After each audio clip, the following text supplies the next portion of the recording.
Hello everyone, welcome to our channel the icon academy. The icon academy YouTube চ্যানেলে তোমাদের সকলকে স্বাগত।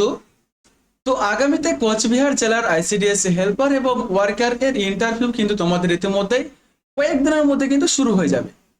তাহলে এই মুহূর্তে তোমাদের কোচবিহার জেলা থেকে যেহেতু তোমরা এক্সামের জন্য ইন্টারভিউ দিতে যাচ্ছ, তাহলে পরে তোমাদের নিশ্চয়ই কোচবিহার জেলার মানচিত্র সম্পর্কে, কোচবিহার জেলার স্ট্যাটিক জিকে সম্পর্কে তোমাদের অবশ্যই ধারণা থাকা প্রয়োজন।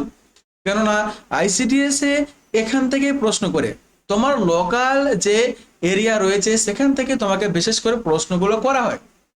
তাহলে তোমার জেলা থেকে তোমাকে অবশ্যই প্রশ্ন করা হবে।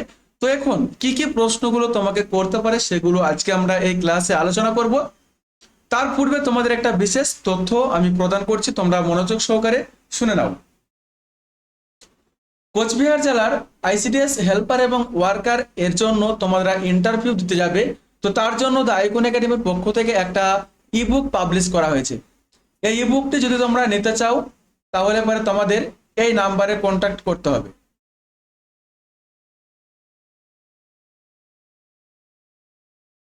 যে বুকটির মূল্য তোমাদের পড়বে মাত্র 99 টাকা। ঠিক আছে, মাত্র 99 টাকার মূল্যে তোমরা পেয়ে যাবে এই ইবুকটি। এবং তার সঙ্গে তোমরা একটা হোয়াটসঅ্যাপ গ্রুপে যুক্ত হতে পারবে, যেখানে তোমাদের ইন্টারভিউ সম্পর্কিত যাবতীয় ডিটেলস তোমরা পেয়ে যাবে। এবং যদি সম্ভব হয় তাহলে এবার তোমাদের মক ইন্টারভিউ নেওয়ারও ব্যবস্থা করা হবে। ঠিক আছে, অতি শীঘ্রই তোমরা বুকটি কালেকশন করে নাও। তোমরা এই নাম্বারে আমাদের সঙ্গে যোগাযোগ করো এবং তোমরা সেভাবে যে থিওরি আমরা দিচ্ছি সেভাবে তোমরা এক্সামের জন্য প্রিপারেশন করো। অবশ্যই তোমরা ইন্টারভিউ ক্র্যাক করতে পারবে। ঠিক আছে, সর্বপ্রথমে আমাদের জেনে নিতে হবে কোচবিহার জেলার নামকরণ কিভাবে হলো, অর্থাৎ এর নামকরণের ইতিহাস। ইংরেজিতে এই জেলার নামকরণ করা হয়েছে কুচবিহার, যদিও বাংলায় এটি কোচবিহার। ঠিক আছে, তো দেখো কোচবিহার হিসেবে উচ্চারিত হয়। নামে পরিচিত যার অর্থ কোচ অর্থাৎ বাজরা, যে স্থানে ভ্রমণ। ঠিক আছে, তাকে বিহার করতেন। ঠিক আছে, যা বা ঘোরাঘুরি করতেন। অর্থাৎ কোচ বলতে ক্ষেত্রে রাজাদেরকে বোঝানো হতো এবং বিহার হচ্ছে ভ্রমণ স্থান, অর্থাৎ যেখানে ভ্রমণ করা হতো, রাজারা যেখানে ভ্রমণ করতে যেত সেটাকে বলা হয়ে থাকো, সেটাকে বলা হতো কোচ বিহার। ঠিক আছে, বা রাজাদের ভ্রমণের স্থান অপর নাম। ঠিক আছে, এভাবে তোমাদের প্রশ্ন আসবে। তোমাদের পরীক্ষাতে অর্থাৎ ইন্টারভিউ তোমাদের প্রশ্ন ধরতে পারছে কোচ শব্দের অর্থ কি, কিংবা বিহার শব্দের অর্থ কি। ঠিক আছে, এরকম করে তোমাদের ধরতে পারে। তারপরে রয়েছে মহকুমা। তোমাদের কয়টি রয়েছে? মহকুমা রয়েছে 5টি। কোচবিহার সদর, দিনহাটা, মাথাভাঙ্গা, মেখলিগঞ্জ এবং রয়েছে তুফানগঞ্জ। এই 5টি হচ্ছে মহকুমা। লোকসভা কেন্দ্র রয়েছে মাত্র একটি, সেটা হচ্ছে কুচবিহার। বিধানসভা রয়েছে 9টি। জেলা পরিষদের সদস্য সংখ্যা হচ্ছে একটা। ঠিক আছে, ব্লকের সংখ্যা হচ্ছে 12টি, থানার সংখ্যা 14টি। তারপর দেখো পঞ্চায়েতের সংখ্যা হচ্ছে 128টি। সদর শহর হচ্ছে কোচবিহার। বিভাগ হচ্ছে জলপাইগুড়ি বিভাগের মধ্যে তোমরা পড়বে। তোমরা জানো আমাদের পশ্চিমবঙ্গকে 5টি ডিভাইডে ভাগ করা হয়েছে। ঠিক আছে, জলপাইগুড়ি বিভাগের মধ্যে পড়ে যাবে এক্ষেত্রে কোচবিহার।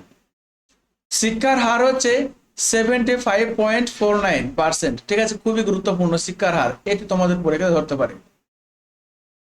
তারপর দেখো প্রধান নদ নদী কি রয়েছে? তিস্তা, তোরসা, জলঢাকা, রায়ডাক, কালদানি, মানসাই, গদাধর ইত্যাদি। এক্ষেত্রে তিস্তার অপর নাম কি বলা হয়ে থাকে বলতো? ত্রাসের নদী। ত্রাসের নদী বলা হয়ে থাকে এই তিস্তাকে। ঠিক আছে, তারপরে হচ্ছে ফসল কি কি ফসল হয়ে থাকে? ধান, গম, পাট, তামাক, বিভিন্ন রকম শাক সবজি, বিভিন্ন রকম ফল এবং বিভিন্ন প্রকারের তৈলবীজ, চা পাতা ইত্যাদি উৎপাদিত হয়ে থাকে এই কোচবিহার জেলাতে।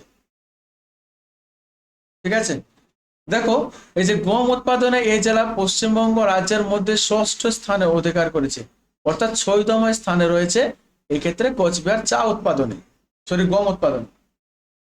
প্রধান সড়ক পথ হচ্ছে NH31। NH31 হচ্ছে মেন সড়ক, খুব গুরুত্বপূর্ণ, এগুলো তোমাদের ধরতে পারে।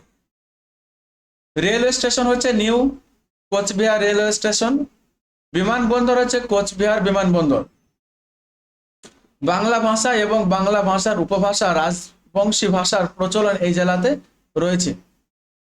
তো কি কি দর্শনীয় স্থান রয়েছে সেগুলো আলোচনা করব। তার পূর্বে তোমাদের আরো একবার ইন্ট্রোডাকশন দিয়ে দিই আমি, যে তোমরা যদি ইন্টারভিউ এর জন্য বই সন্ধান করছো, বাজার চলতে বিভিন্ন বই তোমরা বাই করেছো, কোচবিহার সম্পর্কে স্ট্র্যাটেজিকে তোমরা পড়েছো, ঠিক আছে, আইসিটি সম্পর্কে বই পড়েছো, বিভিন্ন বই কিন্তু তোমাদের কিনতে হবে। কিন্তু দ্য আইকন একাডেমির পক্ষ থেকে পাবলিশ করা এই যে বইটি যদি তোমরা নিয়ে দাও, ই বুকটি যদি তোমরা নিয়ে নাও, একের মধ্যে সব, একের মধ্যে সব তোমরা পেয়ে যাবে। মানে ইন্টারভিউ সম্পর্কিত যাবতীয় তথ্য তোমরা এক্ষেত্রে পেয়ে যাবে।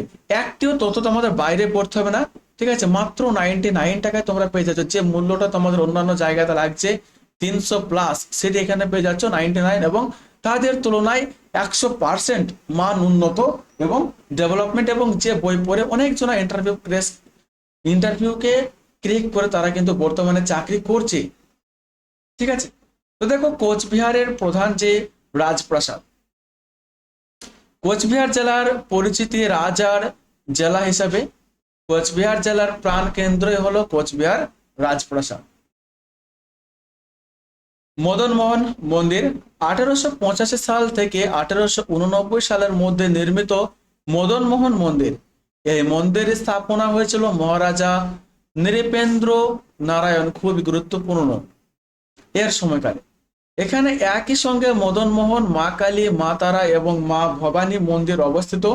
সাগরদিঘি কোচবিহার শহরের কাছে অবস্থিত। সাগরদিঘি একটা অন্যতম টুরিস্ট স্পট, এটি পর্যায়ী পাখি দেখার জন্য এটি বিখ্যাত স্থান। নৃপেন্দ্র নারায়ণ পার্ক, বানেশ্বর শিব মন্দির, অবনাথ শিব মন্দির, তারপরে রয়েছে রসিকবিল, গোসানিমারি মন্দির প্রভৃতি এক্ষেত্রে উল্লেখযোগ্য। তো কোচবিহার সম্পর্কে যে ডিটেলস তোমাদের তথ্যটি দিলাম, জাস্ট এই কোটা তোমরা পড়ে যাও, এর বাইরে তোমাদের কোনো প্রশ্ন হবে না। 100% গ্যারেন্টি দিচ্ছে the icon academy YouTube channel, ঠিক আছে। তো দেখো, যদি তোমরা ইন্টারভিউর জন্য প্রিপারেশন করতে চাও তাহলে পর অবশ্যই চ্যানেলটিকে সাবস্ক্রাইব করে নাও, এবং তোমরা বইটি বাই করে আমাদের হোয়াটসঅ্যাপ ফ্রি গ্রুপে তোমরা যুক্ত হয়ে যাও, ঠিক আছে। দেখা হচ্ছে পরবর্তী ক্লাসে। ভালো থেকো, সুস্থ থেকো, এক্সামের বেস্ট প্রিপারেশন করো।